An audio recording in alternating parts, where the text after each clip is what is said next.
Angliya parlamenti xalqarалық moda kiyim markalarini Sharqi Turkistonda majburiy emgakka selinayotgan Uyg'urlar targan paxtalarni ishlatishdan saqlanishga chaqirdi.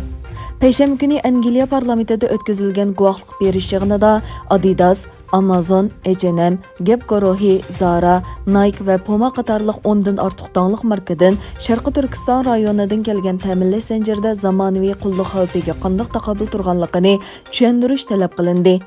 Angliya parlamenti korxona, energiya va sanoat siyosatlari komitetining sobiq raisi Nusrat G'ani xalqarалық donliq markalarni o'zlari ishlab chiqargan mahsulotlarda yig'ilish lagerlaridan musulmonlar targan paxta bo'lmasligi kafolatli qilishga chaqirdi. Konservativ parlament a'zosi Nusrat G'ani angliyalik iste'molchilarning bilmasdan Uyg'urlar majburiy emgakdan foyda olgan shirkatlarni qo'llashining qo'rqinchli bir ish ekanligini aytdi.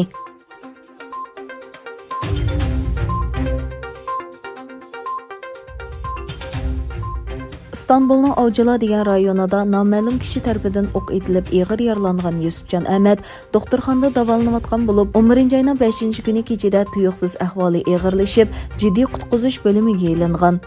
Egilanishicha, Yusufjon Ahmadning nafas elishi qiyinlashgan bo'lib, doktorlar jiddiy qutqizmoqda ekan.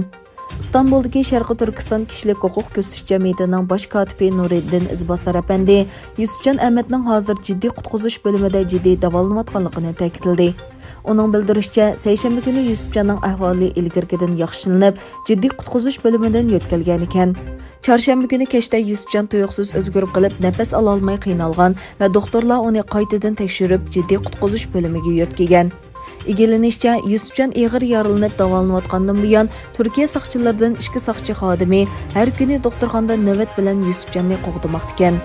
Yusufjon ilgari Al Jazeera kanalining ziyoratini qabul qilganda, Xitoyning uning oilasidagilarga tahdid solish orqali o'zini josuslik qilishga majburlaganligini oshkorlagan edi.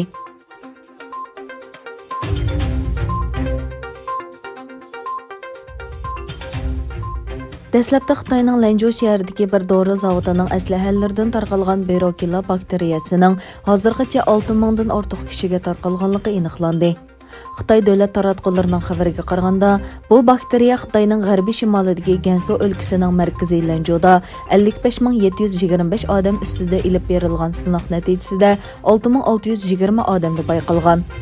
9-oyning 14-kuni e'lon qilingan bayonotda bakteriya bilan yuqumlanuvchilarning soni 3245 deb e'lon qilingan.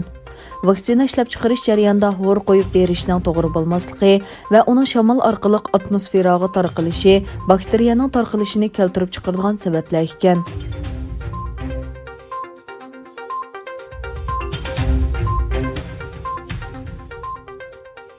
Ayning 3-kuni Amerikada o'tkazilgan prezident saylovining natijasiga bo'lgan aniqsizlik davomlashayotgan bo'lg'achqa, Cumhuriyetchilar partiyasi Oliy sud mahkamasiga Pensilvaniya shtatidagi bilet sanashni to'xtatishni iltimos qildi. Amerika prezidenti va Cumhuriyetchilar partiyasining kandidati Donald Trump tunugungacha Pensilvaniyadagi bilet sonida oldida turayotgan bo'lib, ammo pochtadan avatilgan biletlarning ta'siri bilan demokratchi Joe Biden bugun atdigan oldiga o'tib ketgan.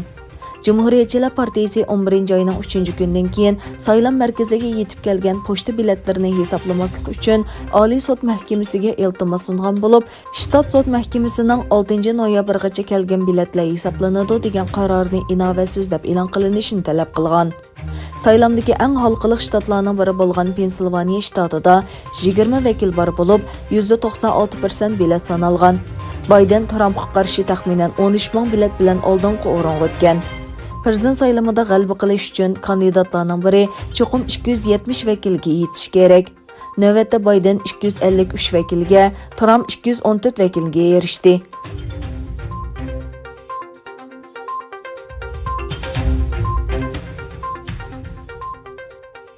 Kyoto agentligining xabariga qaraganda, Yaponiya Avasiya shirkati moliya yilidan boshlab aeroplandagi oila axlatlarini yig'ib olishdan erishgan biologiyalik yig'ilg'oni ishlatishni planlagan. Bu shirkat ilgari sinov qilgan bio yiqilg'oning ishlatilishini tartibga solishga ahamiyat berib, 2022-yili 4-oydan boshlab tartibga solib, 2050-yilga borganda saf karbon 4 oksigen qo'yib berishni amalga oshirmoqchi ekan. Buningga asosan 2018-yili selingan 8 million 600 ming dollar mablag' doirasida shirkat Amerika bilan Yaponiyani tutashtiradigan liniyada San Fransiskoda aeroplanga may qachilashni planlagan.